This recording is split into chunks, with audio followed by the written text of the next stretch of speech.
You're a monster. Not my gumdrops. Not the gumdrop buttons.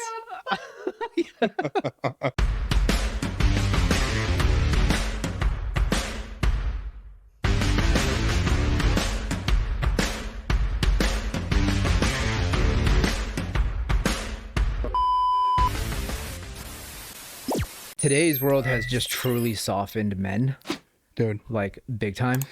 And and I think it's happened just slowly over time. I heard this analogy one time that Dr. Miles Monroe gave it, and he said that back in college or high school they did this experiment.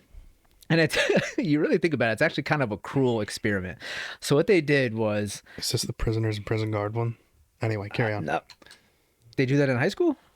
Oh no, that was college. Sorry. Okay, so it was a science experiment, and I didn't know that they could do this because essentially you're killing a thing in class, right? Boy, okay. So he was saying that, you know, they took a frog, and if they put it in boiling hot water, like boiling hot water, it would just jump out immediately, right, to save itself.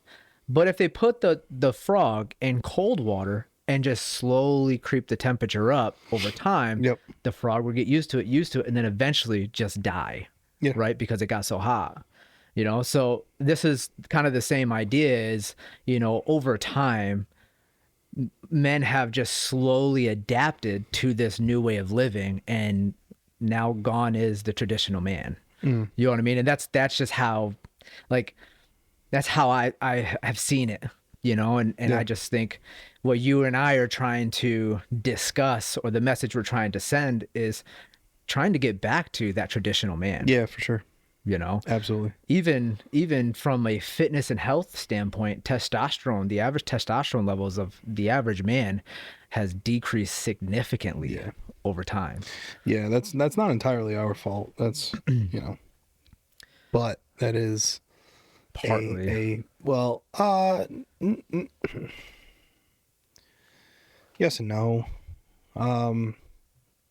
Like when you start having birth control being put in your water, like that's yes, you know what I mean? Yes, like that's not your 100%. fault. Right. And chemicals are putting in the air, the plastics in the water, all of that type of stuff, right?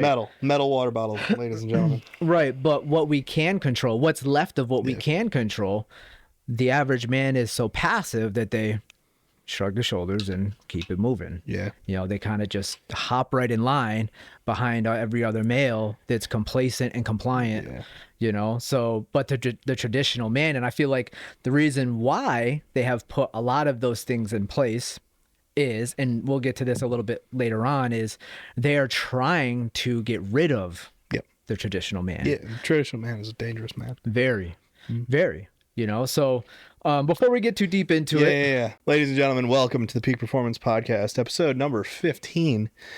Today we got something, actually a pretty special episode. I'm actually, you know, this is probably one of the biggest reasons and things that me and Steve like to talk about. Number one, off camera. But number two, we talk about it on camera. And this is something that's very near and dear to both of us. But today I'm going to kind of let Steve do most of the riffing, because this is like you have a lot of really good notes here, man, and yeah, dude, this is a topic that both of us are very passionate about. And the way you have this written down, first of all, bravo. Thanks, man. Like this to me looks like it could be a sermon. But yeah, absolutely. But yeah, so let's get into it, and why don't we talk about what are we going to talk about? Yeah, so this series alone, man, like I said, this is like the foundation of this podcast. This is one of the reasons why we really created this thing. So going through this week, you know, as I was editing old podcasts and kind of just preparing for this one, I made it a point to, you know, instead of just doing my cardio, like doing my walks and like listening to music or listening to sermons or whatever, I just made it a point to just really pray to God about what it is that he wanted to discuss in this episode specifically, because this episode, like I said on the last episode when we were talked about why is fitness important to men of faith, right? That's kind of how this whole thing started. This, I think, is going to be a series. So we'll cover as much as we can today. If we get through it all, great. But I think that there's just so much more. I think this is an ongoing topic that has to be expanded on and spread. So this topic today, we want to talk about mighty men of valor in an age of comfort. And what do we mean by that? Godly men that live in today's society that's essentially the microwave society. Everything is instant, right? Everything is grab and go. Yep. You don't have to put effort into a lot of things, especially with AI around now. Yeah. You know what I mean? Everything is just made so simply. You know, it's all fake dopamine. Everything in our society now is just fake dopamine. Nobody has to earn it anymore. And that's what God created dopamine for. You know, and I'm not going to get, that's for a different episode, but God created dopamine as our, especially men, dopamine and testosterone is our drive, is our reward. Yeah. Positive reinforcement. Right. For a job well done, basically. Right. Exactly. We're supposed to earn that. Yeah. You don't get it until you've put your work in, you know? Yeah. So we want to talk about mighty men of valor that live in an age of comfort. We want to call men out of ease and into their calling. What do I mean by that? We want to call men out of their comfort zones, right? Call men out of complacency and being compliant and into their calling, and essentially into their belief system, especially men of faith and Christian men, Yes. right? Because Christian men, like we said on the last episode, I believe you were the one that said it was, you know, the modern church has fed Christian men this kind of lackadaisical Jesus, like only showing the church the lamb side of Jesus. Yep. Right. Yeah. But we don't really touch so much on the lion side of Jesus. Never, right? dude. Yeah. Right. You know. Well, rarely ever, I should say. Right. But when you think of the lion side of Jesus, we don't really associate that with Jesus. We think of, Old Testament. Old Testament is there's wars, there's laws, right? But when Jesus came, he says, I'm not here to get rid of a single stroke of the law. I'm not adding to it, and I'm just showing you how to live it, pretty much, right? Excuse me. So what we want to talk about is we want to expand on that further and call Christian men out of just being comfortable, right? Because being comfortable is a dangerous thing. It's just as bad as being lukewarm, you know? Yep.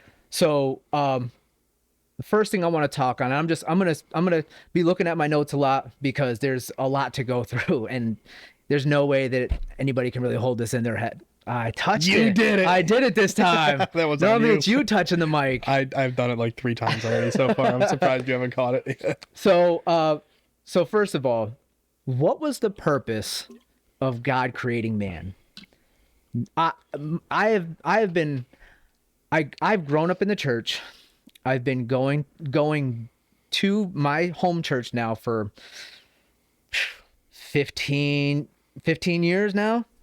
And I've always wondered this, like, why did God create man? Right. And I've never really been able to find that answer. Right. Everybody's like, well, he wanted relationship and, you know, he wanted to be loved and he wanted to love others. Right.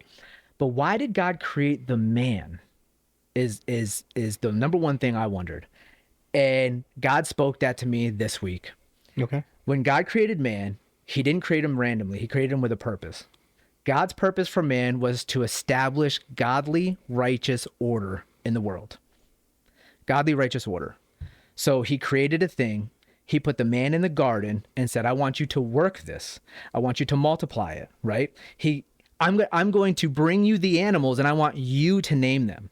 I'm going to give you a wife and I want you to lead her. Mm-hmm. That is an order, right? So what is an order? An order is the systems. Order is a system that God has established to create harmony. When you don't have a system, you have chaos, right? Chaos is just everybody doing whatever it is that they want to do. And when order exists, life can flourish. Yeah. So when you when you don't have order, you have kind of what's going on in the world today, just straight up chaos. Everybody just lives for themselves. You know what I mean? The problem with order is you can have godly righteous order, or you can have the order that the enemy has established, right? Because we know that the enemy establishes order and the government establishes corrupt order. You hear everybody say the new world order. Yeah. You know, or even in a courtroom, what does the judge say when he slams the, what's that thing called? Gavel. The gavel. He's order in the court, right? Stop the chaos and come back to order, right? Come back to harmony. So when there's no order in life, there's chaos. And the only way that you can have this godly righteous order is in relationship with God, you know? Yep. So when God created man, he put us in charge to say, this is what I put you in charge of. It's yours to take ownership of it, right? This is God's creation, but he told us multiply and have dominion, right? Over every living thing, creeping thing, everything that walks the earth, right? And us as men, it's our job to create order in the household, because order is systems set in place. So whether it be value systems, family systems, moral systems, spiritual systems, there's systems for everything. You know what I mean?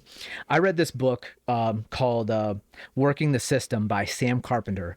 And he talked about, he was running his business, and I'm not going to get in too deep with this, but the whole kind of summary of this book was, his life was so chaotic. He was an entrepreneur. He was working crazy amount of hours, had all these health issues, right?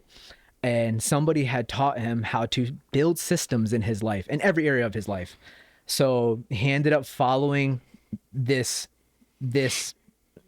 program, and he had a system all the way down to the smallest thing. He developed systems for all of his businesses, for his home life, for his health.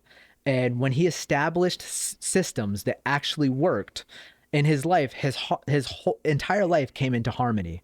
His health started to get better. His family life started to get better. His business started to flourish. Like now he went from working 100+ hours a week to now he only works 4 hours a month, because he delegated all these things within these systems to certain people, right? Right. So when he started following these systems, there was harmony, not just for himself, but in his business and the environment around him, you know? And that's what God has called us to do. And if you think of God himself, everything in life is a system. You think of fruit, right? Like an apple in a tree. Yep. So the tree grows, and then the apples grow, and then the apples fall to the ground, and inside the apple, there's seeds inside the apple. Eventually that apple will rot, and then the seeds will go into the ground, and another apple tree will flourish. That is a system. Yeah. That's a system. Our entire bodies are systems, right? So God has established a perfect working system in every area of life. And when it comes to men standing up and taking ownership of these systems, I think we have come to a place where men are too comfortable and things have become too easy to take ownership of building those systems, because it takes work. It takes work. When Sam was talking about building these systems inside of his business and in his life, he said, I would always start off with, all right, this is what I think needs to happen. And you start following them. And it's just like a fitness program, because that's a system, right? So this is what I think needs to work. Let's work that system. Okay, well, this worked, and then this didn't. So let's swap that out. It takes a lot of work and fine tuning to actually get that system to be perfected so that it runs smoothly, right? Right. So I think when it comes down to it, men are just like, it's too hard. I don't want to put that work in, right?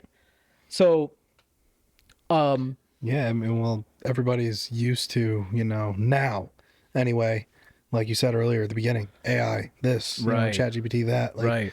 dude, okay, let's, what do I have to do to get this done? Oh, let's just, ChatGPT this thing real quick. Right. So, like, I know people that make livings with using Chat GPT. Yeah, dude. And they're writing emails for them and Yeah. like doing this and doing that. It's like, Yeah. come on, man. Like, you can't even put it. First of all, that makes me extremely angry as somebody who has to actually work for a living. Yeah. And yeah. like, secondly, like, and they're using ChatGPT to formulate emails. Now, I'm like, now, dude, come granted, there's certain areas that I have used ChatGPT, but I use it as an assistant, and I don't mean like an assistant as in, oh, just do this for me because I don't feel like doing it. It's I have all of this going on, and if I can delegate this thing, and it's always a small portion. I don't ever rely. So when ChatGPT first came out, and I understand that it's evolved, but I still don't trust it. I tried using ChatGPT for a lot of my business, and every time I went back and double checked its work, I'm like, this sucks. It's not right. It never added up. Yeah. So I just don't trust it, Yeah. So no, with me, I need, if I put a system in place, I need to be able to trust it. And I will put that work in to make sure that I have the trust in the system, because the peace of mind of that for me is worth more than, oh, it's just done. It's done. I don't have to think about it. It was easy. Boom. You know what I mean? I want the quality to be there, So for all you guys that like the AI thing, it's not really for me. I use it very, very minimal in my life. But one of the things that I wanted to say was two things that come out of righteous order. When it comes to men, two things that come out of establishing and creating that righteous order that God wants is stewardship and relationship. Mm-hmm. Right? So God always calls man to take care of what he's created. To take care of the thing that he has given you. Right. You know what I mean?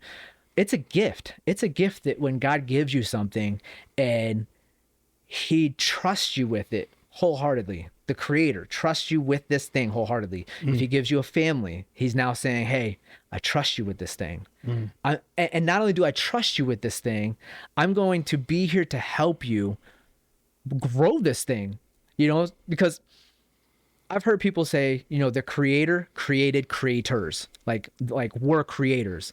Essentially, we're not, because when you create something, it's taking nothing and making it into something. Right. When you make or multiply something, you're taking things and putting them together and multiplying them. Right. There's a difference. There's a difference between creating and making. Right. So when the creator gives you something and he tells us to have dominion and multiply, he's saying, hey, I'm trusting you with this thing that you have the ability to multiply what it is I'm giving you. Right. And if you don't think that that's an amazing thing, like I'm getting goosebumps just thinking about it. If you don't think that's an amazing thing, man, you're too comfortable. You know what I'm saying? So yeah, either that or you're just like completely dead inside. Right. You know what I mean? So if God gives you a family, he wants you to multiply that family and not just multiply it with, hey, let's just have kids. When you have babies and you have kids, you're supposed to multiply them in strength and in spirituality. You know what I mean? In mental fortitude. You know what I mean? Because every year they have a certain level. And the only way they get to the next level is if you multiply it. You as a man, if you multiply it. Because they're going to come to you before they go to the world. You know what I mean? Because that's where their trust is. Yep. So when God gives you something, he expects you to be a good steward over what he's given you. And the only way that you can do that is through relationship with him. You know what I mean? When you have relationship with the Lord, he's going to give you that wisdom. I think of Solomon when King David appointed Solomon, and Solomon asked the Lord, I just want wisdom to lead your people. That's it. And the Lord was overjoyed with that. He was like, because you didn't ask me for money or health, you asked me for wisdom. He's like, I'm also going to give you the money and the health. You know what I'm saying? Because he asked with a pure heart. He said, Lord, I really care for your people and I don't want to mess this up. You're trusting me with this thing, so please come aside me and help me lead these people the way that you want them to be led, Right. And that is an awesome prayer, but it's also a dangerous prayer, because you're fully surrendering to the Lord and saying, Lord, I need you to help me. I need your help, right? But it's also dangerous because you better get ready for how the Lord's going to stretch you. that ain't gonna look how you think it's gonna look. Right. Most times. Right. Most times. You know? And as a man, I think of when Job was questioning the Lord. And there's a lot of people that are scared to read the book of Job, but Job is... There's only one that you're thinking of right now. So when Job was questioning the Lord, and the Lord showed himself and said, brace yourself, for now I'm going to pretty much come at you, right? And I'm going to tell you who I am, right? So when you ask the Lord, help me, strengthen me, there's going to be times, yes, where he'll come to you and give you the patience that you need, right? But there's going to be times where he's going to stretch you, you know, and you have to be okay with that. Yep. I call that the wilderness of God, and we'll touch on that a little bit later, but I call that the wilderness of God because you never know what you're going to get, right? You don't. The box of chocolates version. Yeah, it's just true. Yeah, or you can call it the box of chocolates. That's the box of chocolates of God, you know, because you're going to ask for something and you don't know what you're going to get. Lord, is what I'm asking of you, am I going to get the easy way, or am I going to have to really work for it? Yep. But either way, you've already got the Lord's approval. You know what I mean? Like think of this. Think of when Jesus went up on the mountain to meet with Elijah and Moses, right? And Jesus didn't even do anything yet. He didn't even do anything yet. And the Lord showed up and said, this is my son for whom I'm well pleased. Like, he already got the approval of the Lord. And Jesus didn't do anything yet, right? But a lot of times, like, we don't believe in who we are that much to where we don't feel like we have the approval of the Lord. You know what I mean? But he's already like, yo, I'm here with you. I'm here with you. Let's go get this thing. You know what I mean? But men, they're just like, but it might be hard. It might be too tough. Yeah. I can do all things through Christ who strengthens me, right? Yep. It sounds very Christianese, and like, I love that verse, but it's so recited. I love it, and I also actually hate that verse. Right. Because there's also like that. There's also, at least in the modern church, I feel like there's a lot of there's connotation of I don't have to work for anything. Yes. Because I can do all things through Christ who strengthens me. Yes. It's like, no, that's not how that works. Yeah. Where there's like it's like a 50-50 thing, but you have to have a relationship with the Lord to know which one it is, right? I can do all things through Christ who strengthens me. Okay, Lord, is this a season where I'm supposed to wait and the hard part is me having patience for you to move? Right. Or do I trudge through the trenches knowing that you're with me, giving me the strength to push through this thing? Only you will know that if you have that quiet time with the Lord. You know what I mean? And I was reading in Isaiah today, and I forget what the verse was, but it was talking about the Lord's mercy, right? This is the lamb side of God that I love. He talks about, well, first of all, it was the lion side where he talks about, even though you pray to me, I'll turn my ears from you, yada, yada, yada. But if you cleanse yourself, purify your hearts, then I'll help you. Right? So the Lord is like, yo, if you have a sinful heart and you don't and you don't seem like you want to change your ways, I'm not going to help you. Right. Right? Because God is the God of love, and he wants to make sure he cares more about your character than your comfort. Right? So he will wait as long as possible. And as a father, I would do the same thing for my kids. Right? I don't know if I talked about it before on the podcast, but if my kids are having a hard time with something and they ask me for help and I try to help them, but their heart is, no, I got it. No, Dad, I don't. And I can tell that they're just giving me attitude. Yeah. I will step back and I'll say, okay. And I'll wait until they get so frustrated, especially Manaya. She is my daughter. She is, bro, I'm telling you, she will get so angry. She'll ask me for help. I'll come and try to help her. She'll get frustrated with my help, even though I know how to do it, right? Whatever it is. And then she's like, Dad, I already tried that. I'm like, okay. I'll sit back. I'll let her get frustrated. And she'll be like, Dad, can you help me, please? And I'll help her. And it's done in 2 seconds. If she would have just got out of her way, we do the same thing. We do the exact same thing. Yep. Because we don't like how the Lord is doing it at first. Even though he has the proper way of doing it, we still want it done our way. Yeah. And that is, I can do all things through Christ who strengthens me, whether it's my way or not. Yeah. You know what I'm saying? So, next thing I wanted to talk about was what is a man? What's a man? Bro, we're not doing this. We're going to get taken off of YouTube. We're not doing this, dude. What is a man? I'm not talking about today's man. If you talk about today's man, they're gonna tell you, well, men could have babies. Yeah. You know what I mean? It's that whole thing of men could have babies, right? Yeah. When it comes to a man, I'm talking about the traditional male. The traditional male. Masculinity. I actually took some time and looked up the actual definition of masculinity. And this is what there was actually so many definitions, but I took the common denominators of all of them, right? Because I didn't want like left field, right? Because there are a lot of people can cherry pick, but in each definition, there was striking similarities. Yep. So I took those, and this is the definition of man, right?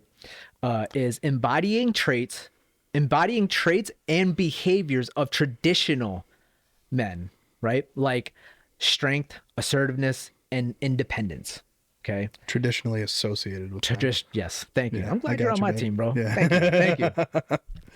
So strength, assertiveness, and independence. Okay. Yep. So when we talk about strength, we're talking about physical strength, emotional strength, spiritual resilience, and the capacity to withstand pressure.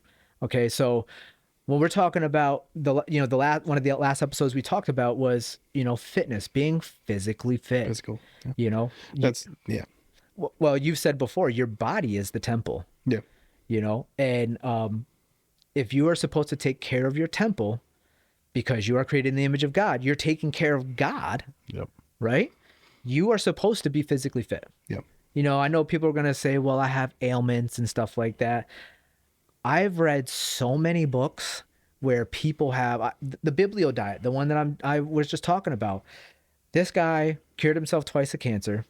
The other author of the book cured himself of Crohn's disease and cured his mom of cancer twice, right? So these things are you can overcome them, right? But it takes a certain system. You have to use a certain system, right? Right. To an extent, right? Some things you just can't help, okay? But most of them, I'm talking to the people that are like, I have type 2 diabetes, high blood pressure, right? I've seen so many people from a nutritional That standpoint. thing does move. It does. Doesn't it? Do you see it creeping up in front of you like Dude, this? yeah. Yeah. I don't normally touch it this much during an episode. So, but there are ways to get yourself healthy. You know what I mean? The things that you can heal yourself from. Right. Don't just lay down for your ailments, because their majority of America lays down. As soon as they're like, well, I got this, I'm done. Dude, that's the thing, man. Like, right, goes back to the whole like comfort, right? Everybody wants to be comfortable. Yeah. So nobody wants to actually work for something, right? So, what's the pill that you can give me that can take care of that? Right. So I can just whatever. Yeah, it's funny you say that. I had somebody I knew in the past. He had recently, this is years ago, but in the time he had recently just got diagnosed with high blood pressure, and the doctor said there's two things you can do. You can either change your lifestyle and get rid of the high blood pressure naturally, or you can take this pill. Mm-hmm. And I love that the doctor said you can heal this naturally. Choice is up to yours. And he said, I'd rather just take the pill. I'm like, really? Yep. The thing about if you got to take the pills and that's your choice, that's your choice, but the pills come with a whole different side effects. Those pills end up destroying your kidneys. Yeah. And just all sorts of other Yeah. internal systems. Which it's a whole nother video, right? So just take care of your body, physical strength, emotional endurance, right? How many men now are emotionally fit? I feel like there's a lot of men that have that victim mentality of, Dude, even a lot of men in the church yeah, are right. emotionally. Can I tell you something? And this emotional endurance, it kind of goes along with the spiritual resilience, but Right. this is one thing that kind of stands out to me, right? It's either in Corinthians or Colossians. I'm pretty sure it's Corinthians, where it says, you're a new creation in the Lord, right? When somebody comes to Jesus, you're a new creation in the Lord, right? The old man is dead. The new man is born, right? We have a lot of, and I'm not hating on the deliverance teams. We have a lot of deliverance teams that, I shouldn't say over minister, but don't push enough of getting men specifically to believe that they are a new creation, right? Because God says the old man is gone. It's not like, oh, the old man is gone, but we'll keep some of his baggage, right? Yeah. A lot of it has to do with men not believing their prayers. Jesus talks about in Matthew, there's multiple times actually in Matthew when Jesus talks about believing your prayers. Believe that you have, that it has been given to you and it is yours, right? And I'm not talking about manifesting. I'm not talking about that. I'm talking about when you come to the Lord and you ask him for healing, believe that he's going to heal you, right? A lot of men, and it even says that in James, it says those who come to the Lord and ask him for something but don't believe it should expect nothing. It's right there in James, should expect nothing. Yeah. And then there was another guy that says, they was talking about, I want my son to be healed, but he was having a hard time believing too. And Jesus said, don't be afraid, just believe, right? And then the Lord, and then you got the centurion that said, Lord, help me with my unbelief. You know what I mean? I believe, but help me with my unbelief. Jesus stressed so much about believing. That's why we're called believers. We're called believers more than followers. You know what I mean? Knowing Jesus is one thing, but believing him is something completely different. That unlocks so much more. So one of the things that I was getting to was, we have so many people, men specifically in the church, that keep coming to other people for prayer. Like, and over and over and over and over again for the same thing, right? At some point, somebody has to stand up and say, so you are relying so much on the other person's prayer and not believing yours. Well, also, I think this also kind of has to do with the topic at hand, right? Of like, men today, they just want to hear some nice words said by somebody else about their problem. Right. They don't actually want to deal with it. They just want to hear somebody else, say some kind things. And that's okay in the moment. And yeah, exactly. That's like that quick Band-Aid. Shouldn't say kind things, say some nice things. Right. Because there's a difference. But, they just want to hear some nice words in the moment so they can feel better about the situation for the next 5 minutes before it's back to reality. Right. And I'll be honest, I have been guilty of that in the past. Right? Before I've kind of gone down this journey. In the past, I would say, pre-COVID, when I was kind of like newer in my faith and I was growing in that area and learning to lean on other men in the church, I was like, oh, well, he said it, so it's probably true, right? He said it, so God's confirming that. You know how many times I used to do that before I actually went into my prayer closet and said, Lord, was this you? Right? Or if I had this problem, instead of me continually praying about it or just believing it and standing on it, I would go to others because I'd say, well, he's more spiritually strong than I am, and I want him to pray for me, right? Yeah. But God's trying to tell you that you can gain your own strength by spending more time with him and believing your prayers. A lot of people, they will pray these amazing prayers, these beautifully engineered prayers with very, very little belief. Granted, like we've heard of the mustard seed, right? You have a little bit of mustard seed. We've heard of that, right? But sometimes I feel like people don't believe their prayers enough, right? Because there's so much doubt in the world. Yep. And that doubt has crushed the belief system of men, you know? But doubt is from the enemy. Yep. And we have become too comfortable with allowing that to happen. I think of the parable that Jesus talked about, the strong man coming into to the house, right? He says before the strong man takes the things of the house, first he has to bind the homeowner, right? It's like, how much longer are you going to allow this strong man to keep robbing you of things before you actually stand up and take care of them? You know what I mean? We've allowed our society and this whole idea of comfort to make us complacent and too comfortable to stand up to do anything about it, So I guess that's where this whole thing is going. We have to be physically strong. And I feel like the very first episode, you and I talked about, which do you think it is? Do you think it's, the body first, then mind, then spirit? Yeah. Do you remember that? Yep, sure do. And we said first, it's got to be physical, actually, but it can be mental, right? Because the mental has to drive the physical, right? But when you go through a physical transformation, we've said this before, it gives you a certain amount of grit and belief in yourself, Yep. right? That's where we get our self-confidence. People that are physically fit show that they are more self-disciplined to be able to stick to a program and stick to a system, and also show a certain level of self-sacrifice to be able to achieve a goal, right? All of that adds to your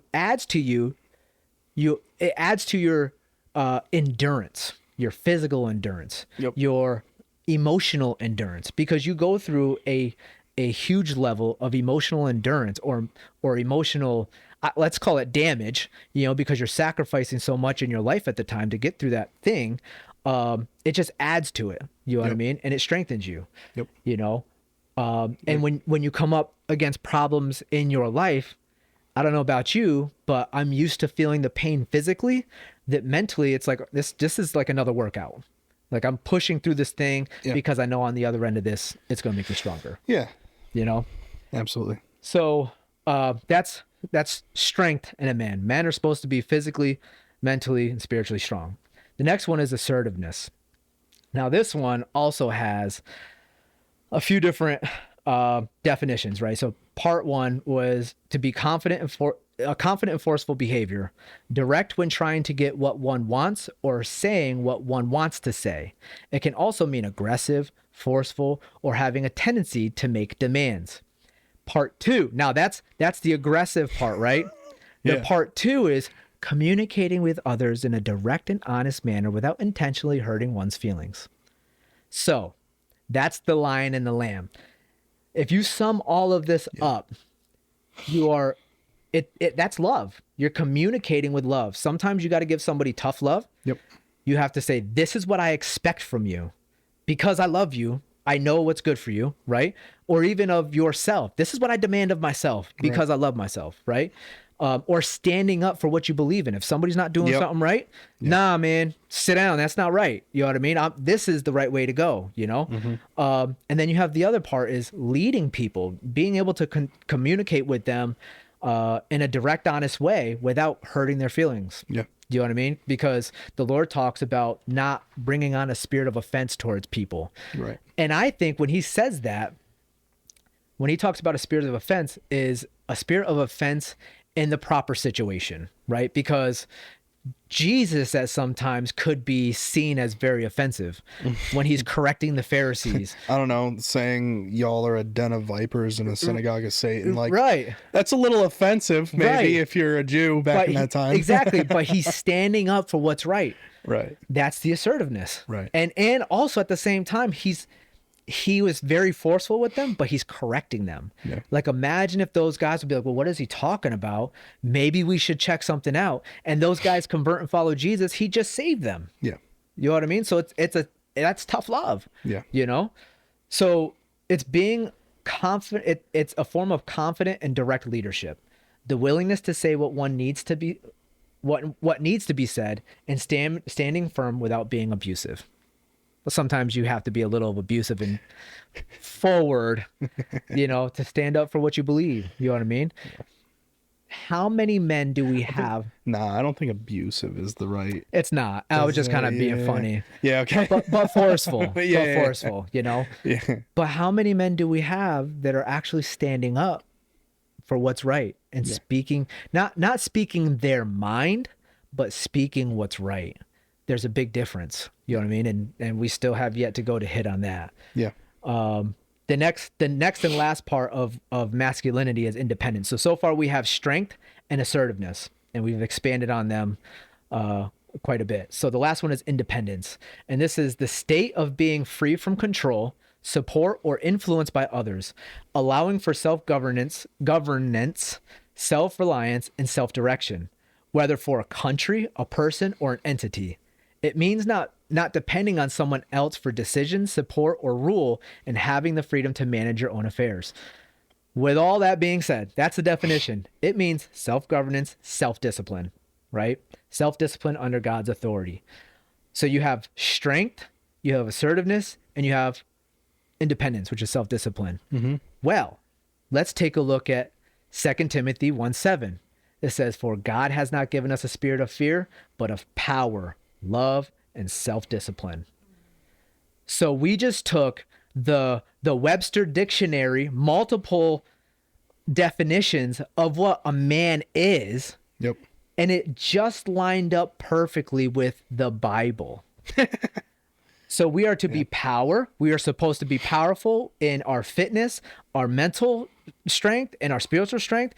Love, we're supposed to either, love people, whether it's tough love or sweet love, and we're supposed to have self-discipline. You know what I mean? That's what a man is. Yep. God is the perfect example of a man, of masculinity in its entirety, right? There's an attack on manhood in today's society. Today's society is trying to deem everything masculine as toxic. Yep. It's a big thing. Yeah. They're trying to say everything masculine is toxic. Why do you think that? Are you asking me? I'm asking you. I don't know if I can. I love to hear Justin's You thoughts. don't want to hear Justin's thoughts. Nah, man. So like, it's a very simple thing. It's to demonize any form of strength that can manifest itself as resistance to tyranny. Yes. So that is why anything that threatens tyranny is deemed evil, bad, that. Like, yeah, I'll leave it there. I can go a lot more in depth, but then I'm going to take away from the topic at hand. But you think of, who is the leader of tyranny? It's Satan, right? Yeah. And if Satan is the prince of this world, then he's trying to there's no way he can actually take leadership because he's going to hell. Right? He's just trying to take as many. He loses in the end. He does.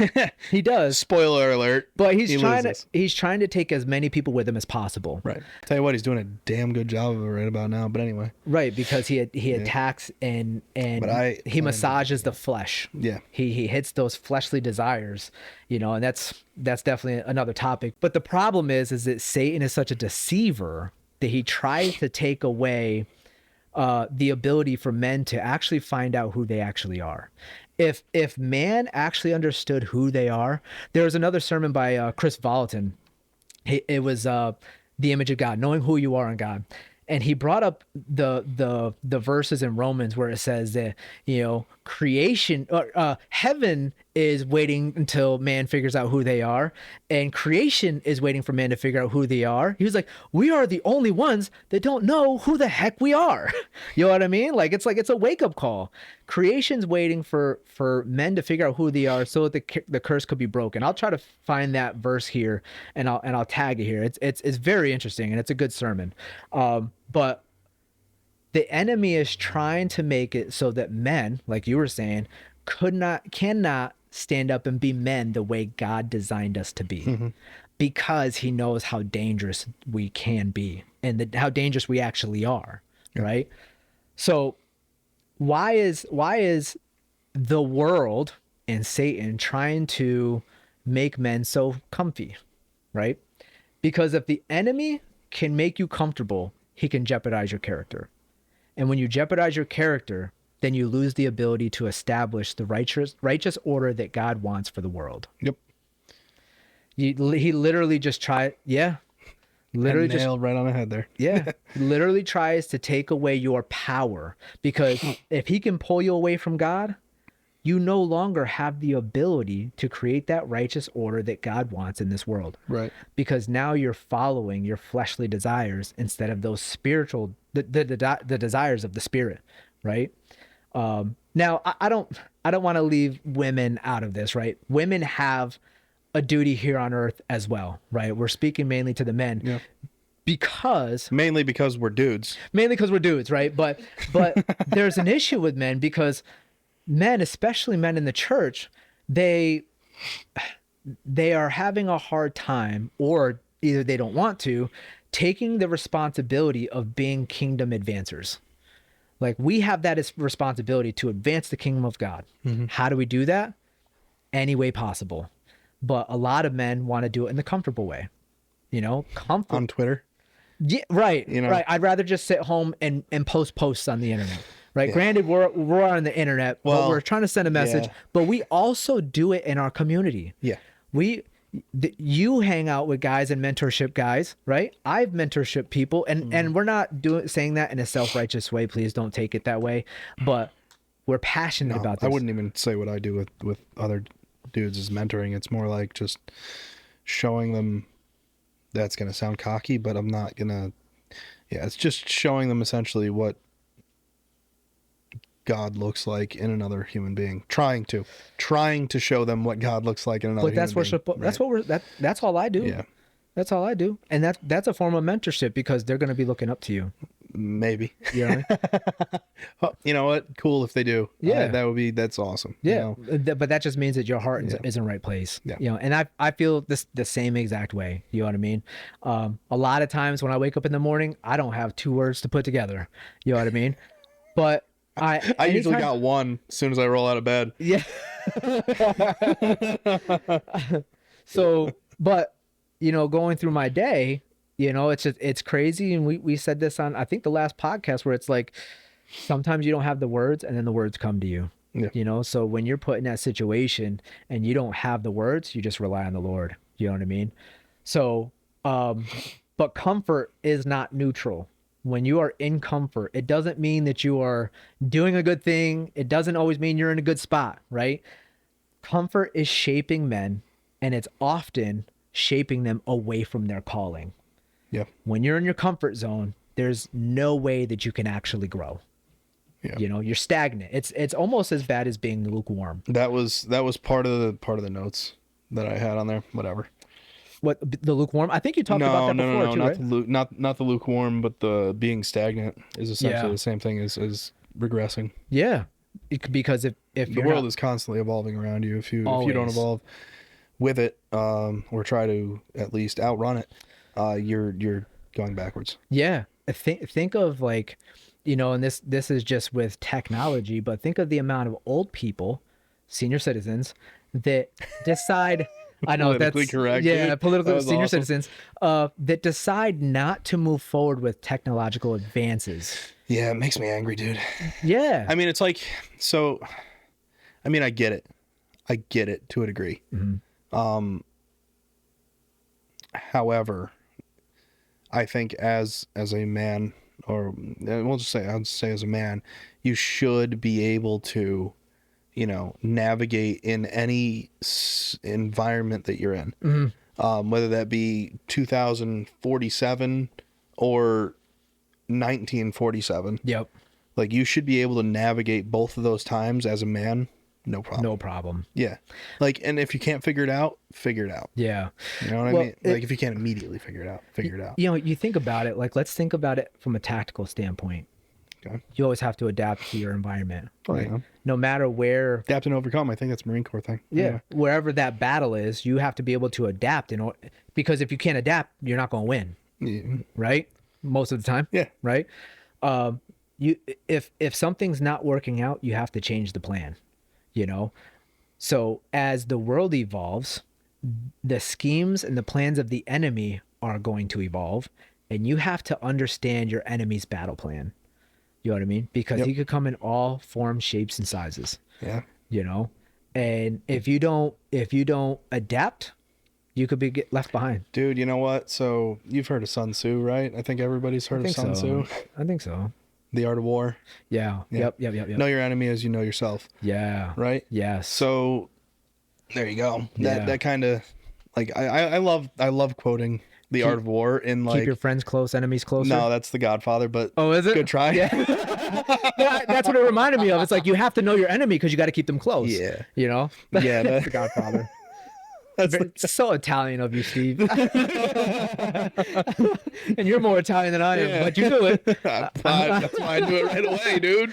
Yeah. No, yeah, but that's so, know your enemy as you know yourself. Like you need to be able to. I'm not gonna say you need to be able to, but I think it's beneficial to be able to put yourself in a mental state where you can understand what evil is. Yes. Right. Yes. To help counteract it. Yes. Or go the opposite direction. Right. And like the thing with like modern men and comfort and being obsessed with this, like, oh, that's so toxic, Matt. That's so toxic to be blah, blah, blah, blah. Yep. Well, guess what? There's somebody out there that is actually evil and will do these things, these insanely horrific things to people if given the chance. And who's going to stop and him? who's going to stop it? The righteous man who's thinking about it and says, I need to stop this because this is a possibility. I know it in the back of my mind. Why do I know that? Because I know my enemy and I can see that in myself. Yes. Right? Yep. I know that I would be capable of this if I was not a righteous man. Yep. So Yep. Yeah. And that's funny because that actually kind of segues right into our next point: worldly masculinity against biblical masculinity. Right. It's funny that you say, like, if I was not a righteous man, I know I'm capable of doing this, because the worldly man is the one. If he's the alpha male in the worldly sense, he's capable of doing it, right? But the only one that's capable of stopping him is the biblical man. Right. Right. So the difference between a worldly man, worldly masculinity is self-serving. They're only the lion side of masculinity. They're self-centered and self-absorbed. They focus on their image more than their character and others around them. Okay. The biblical man, the biblical masculinity is a leader and a servant at the same time, just like Jesus was. He is self-sacrificing at whatever the means, in order to lead properly. This is being both the lion and the lamb. Now, here's the thing. He knows how to be self-sacrificing when it's time to, because sometimes we can be too self-sacrificing, right? I've been there. Like, I want to help everybody, right? But we need to know when the right time is and when it's not, right?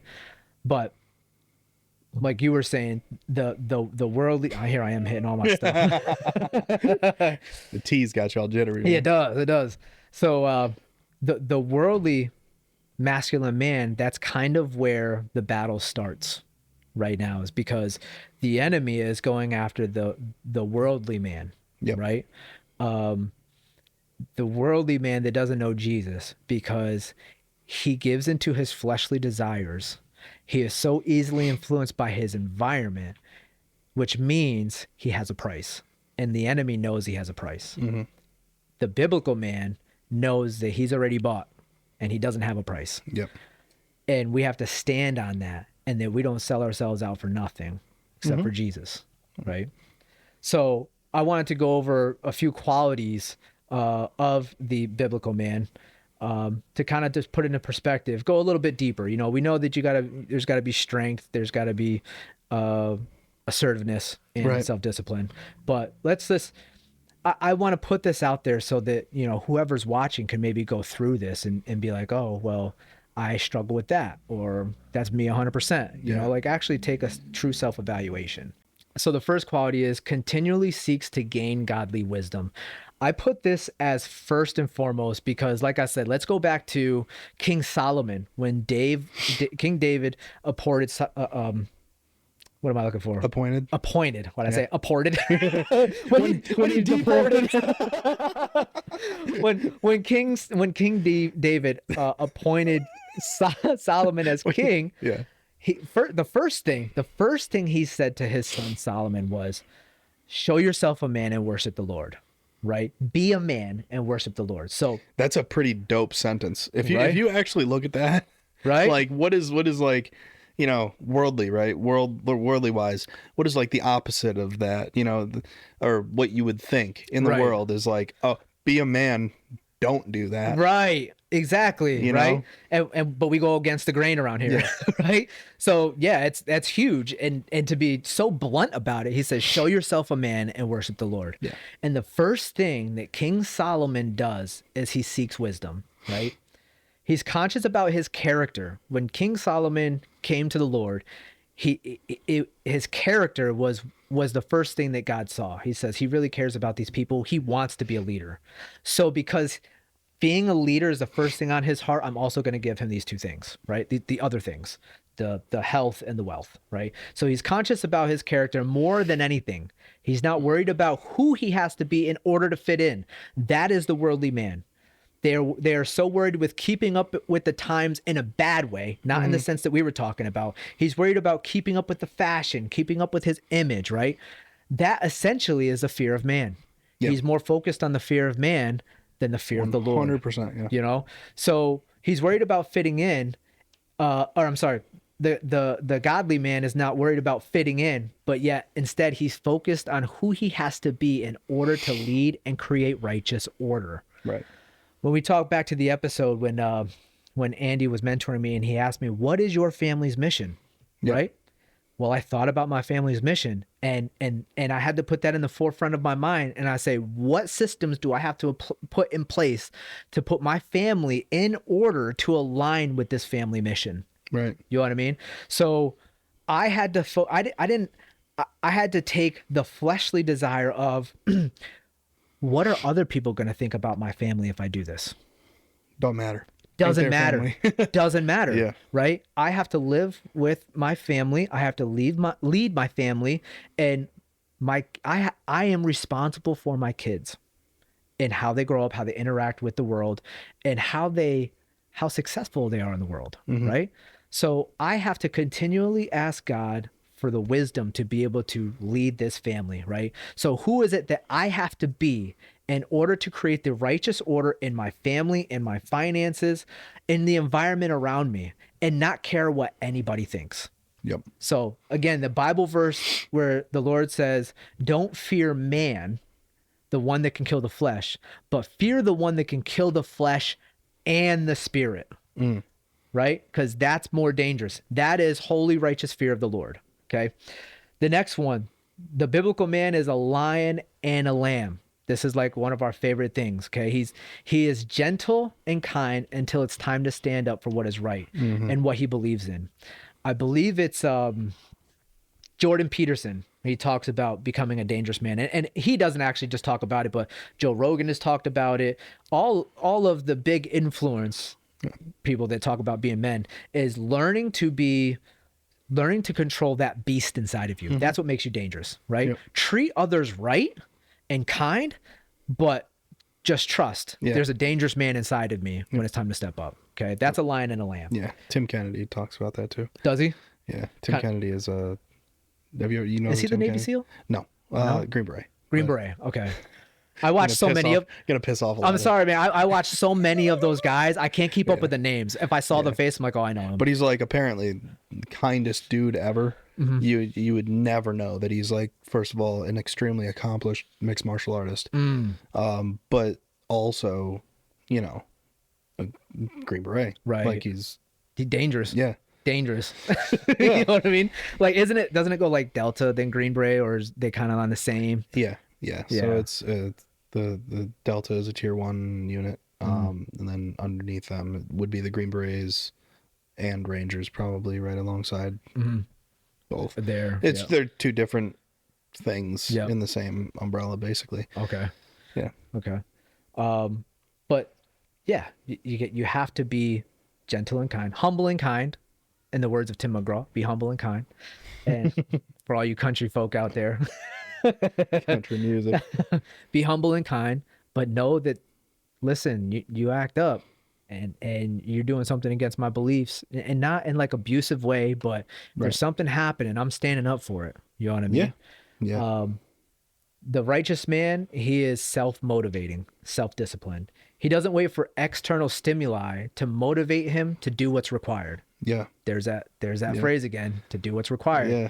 He takes initiative to do what's right and necessary, right? He is self-sacrificing. We kind of touched on that a little bit ago. He's a servant. He puts himself aside and sacrifices himself for the good of others and a cause, but he also knows when not to, right? So having that wisdom of knowing when. Self-sacrificing, right? So one of my favorite quotes, I don't remember who it's by, but it's like, oh yeah, everybody loves to say, oh, I would die for my family, right? But would you live for them? Yes. Right? Yes. Yeah. That's just self-sacrificing, but he knows when not to. Yes. So, yeah, it's all well and great that you're willing to die for your family. But would you live for them? But would you live for them? And what does it take to live for your family? Oh, well, yeah, it's you got to be present and healthy and all these other things. And that is sacrificing your flesh to be those things for your family. Right. You know what I mean? Yeah. So, would you live for your family? Yeah. It takes dying to yourself to live for your family, doesn't it? You know what I mean? Essentially. Maybe. You know? Because I could want to sit on the couch and eat a whole thing of Doritos and Oreos and. I feel personally attacked right now. Oh, that's right. You just had Doritos. All right. Next point. Whatever, dude. You know what? He creates his environment around him. Yeah. He sets the example. I preach that so much to my kids because we live in a worldly world. Set the example, set the example. The righteous man doesn't mooch off of other people's energy. Like, he doesn't have that victim mentality of, I need you so that I can be happy, or he doesn't let like the shop gossip. He doesn't give into like shop gossip around him and start gossiping about other people, or, that there's that quote, who you are, who you hang around. Yeah. Your net worth is your network.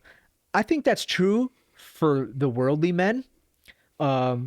I'm not saying that Christian men can't fall into it, but I feel like we know when to cut it off. We should know when to cut it off. If you're in an environment and it's a bad environment, you should be able to discern what's good and what's bad, right? If you know that people are doing X, Y, Z, and you're like, hey, this really isn't right, you should know when to back off and not have the fear of what people are going to think. Well, he doesn't do this. He doesn't, whatever they may say, because Jesus says that there's going to be many people that come against you, but blessed are those who follow my ways, right? That falls into that category, setting the example. I'm going to do what's right, even if the people around me don't agree with it. Yeah. If I know that it's right. Now, I'm not saying that Christian men shouldn't hang out with other Christian men because, iron sharpens iron, right? Yeah. But if we're all for the same thing, the same beliefs, we should be strengthening each other to be able to be successful in those environments. Yeah. So he creates the environment around him that aligns himself with God instead of allowing his worldly environment to jeopardize his character. Right. So it's a big thing. Yeah, I've been working on that one myself. It's hard, man. Yeah. Especially in the trades, man. Like I know how that is. That's very hard. Yeah. But that's the arena. That's the exact arena that you want to be in to work on that thing, because that's the hardest thing to kill in that environment. But if you can kill it in that environment, you can kill it anywhere. Yeah. So and I was in that exact environment when God killed it in me. And because I didn't care what when I got to that point, and I didn't care what those guys thought about me, those guys around me that thought about me, it was just that much easier to go out in the world and step out in faith because I no longer cared what anybody else thought. Yeah. So it's a cool thing. It's super hard, but it's a cool thing. And I'm not saying I'm perfect. I still work on it differently now. Right. There's things now that I'm asking the Lord to stretch and increase my capacity on in certain areas of my life. You know, like I never used to be able to pray publicly. Couldn't do it. All right.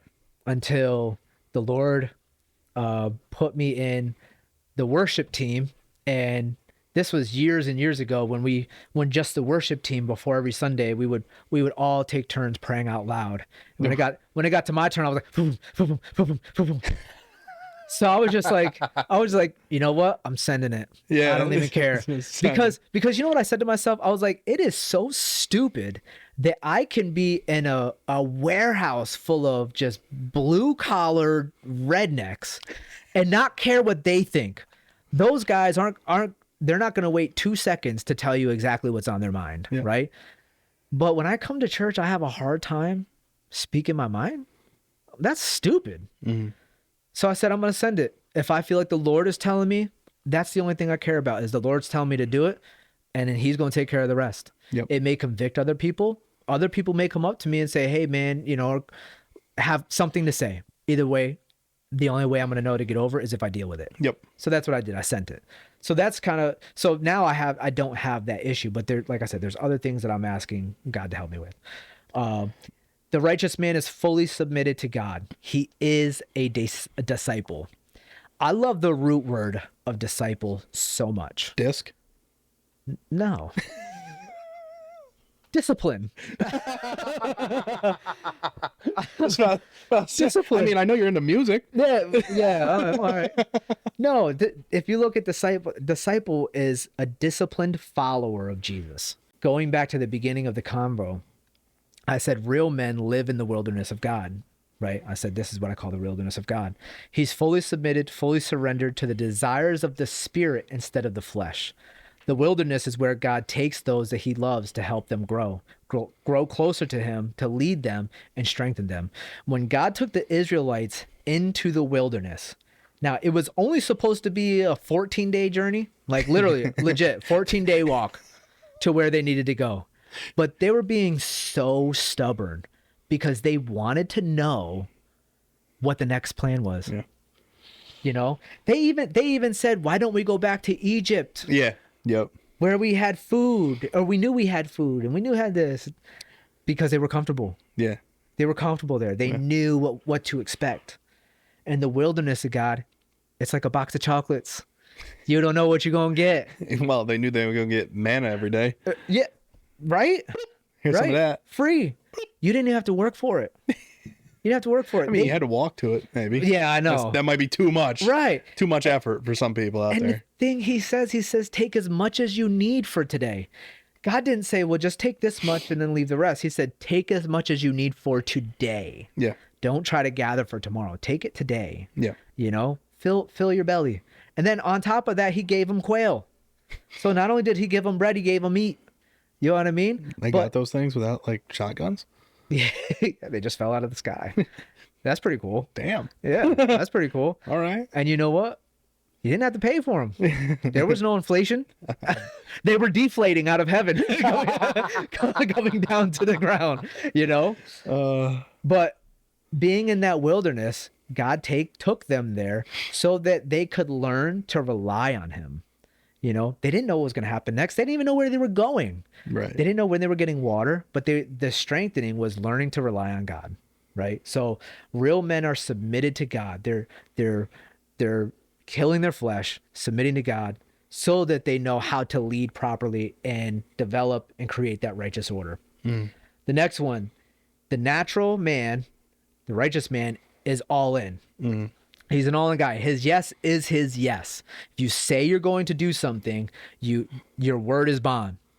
God is a man of his word. Mm-hmm. And if we are made in his image, it is a high and holy honor and gift to be made in the image of Christ, right? Mm-hmm. If he is a man of his word, we need to be a man of our word also, mm-hmm. right? The righteous man is not easily swayed when things get hard. So if you say yes to something and it gets hard, doesn't matter. You said yes to it. You're finishing it out, right? Yep. That's how I lead my son. Yes. Okay. Nor does he change his mind when he commits to something. He's not double-minded. Mm-hmm. James talks about that very clearly. You know, the man who asks for something, does not believe in it, he's double-minded, right? Or someone that doesn't know exactly what they're doing, they're double-minded, right? The next one, he perseveres through adversity, doing things even though they are hard, and he feels any level of fear. So that goes hand in hand with his yes is his yes, right? We persevere no matter what. He doesn't have a victim mentality. He sees things for what they are instead of becoming the thing that he is going through and allowing it to control him. So when we feel like something is too big for us, we can become that thing. You hear a lot of men kind of fall into a depression because they're in a place where they feel they can't get out of. Instead of thinking of their mess being their message. You know, that mess could be the very thing that God wants to build you up in so that you can create or help other people get through it. You could dominate that space, you know? So instead of fighting through it and dominating it, like how many people do you hear that have overcome cancer and now they're these cancer survivors and now they're helping all these other people heal from cancer, you know, whatever it is. There's always somebody that did this thing and then turns around and helps everybody else do this thing.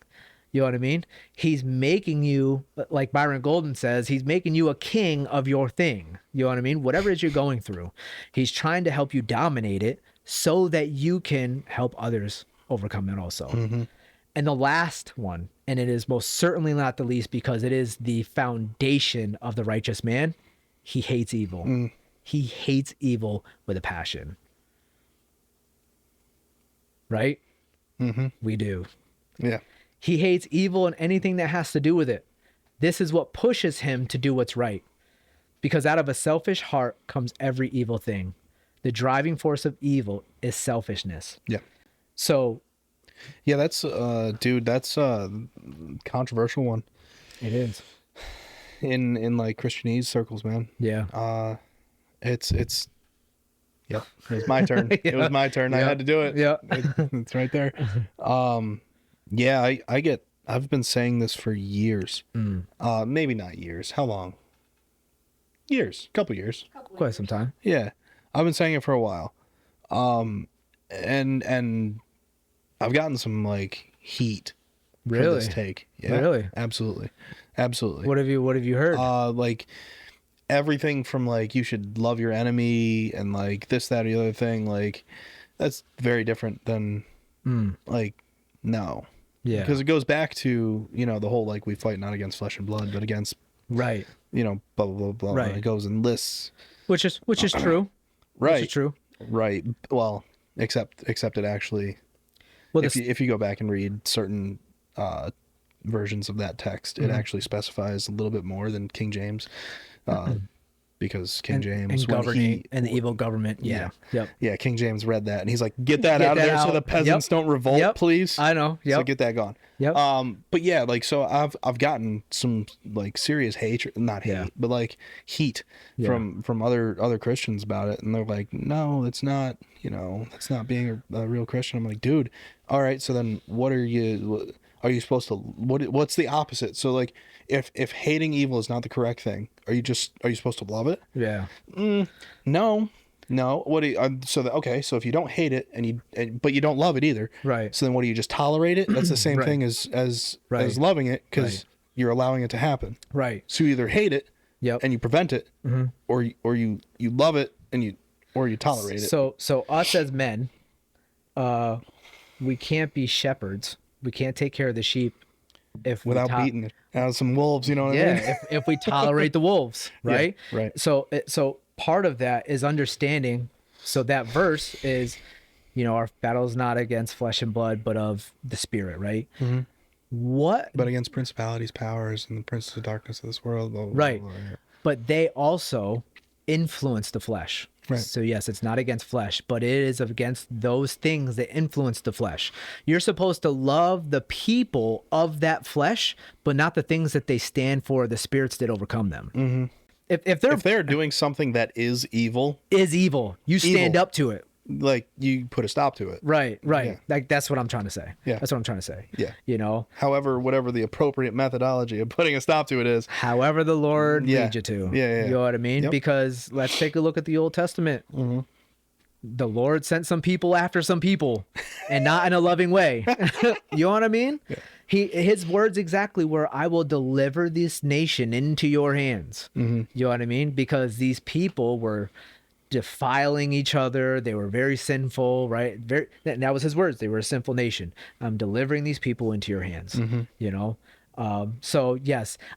And here's the thing, like the people always say, well, the Bible contradicts itself. It does not contradict itself. The Bible is contextual, situational. Right.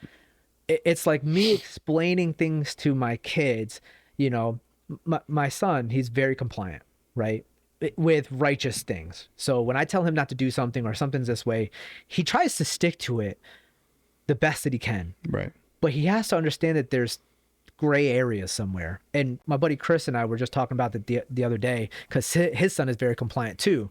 And his son gets upset when the rules aren't followed. Right. And he had to talk to his son also saying there's gray areas, right, that are allowed to an extent.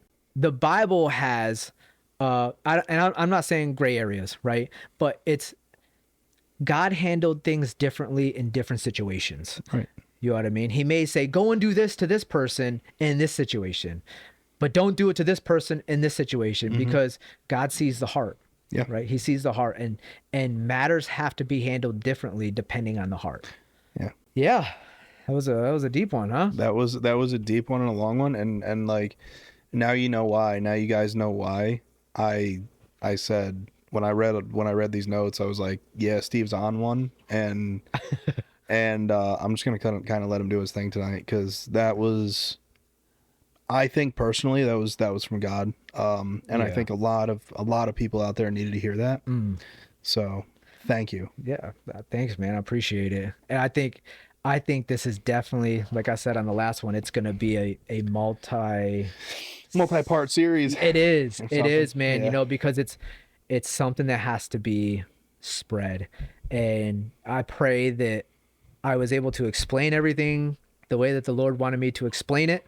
If this resonated with any of you, or if you had any questions, or want us to expand on anything further, because I still have a lot of notes that I didn't even get to write in here. Yeah. And I'm sure, you know, as we go through, Justin's going to have, once he's able to use his phone again, he'll have a ton of notes to be able to go along, and give his viewpoint, because he'll have some bangers in there too. Maybe. Yeah, I think so. I think so. So, ladies and gentlemen, thank you for joining us tonight. Thank you if you stuck around that long. I know it was a long one. We pray that it blessed you. Like, comment, subscribe, turn the bell notifications on, all that algorithm stuff, and we'll see you on the next one. Out. Out.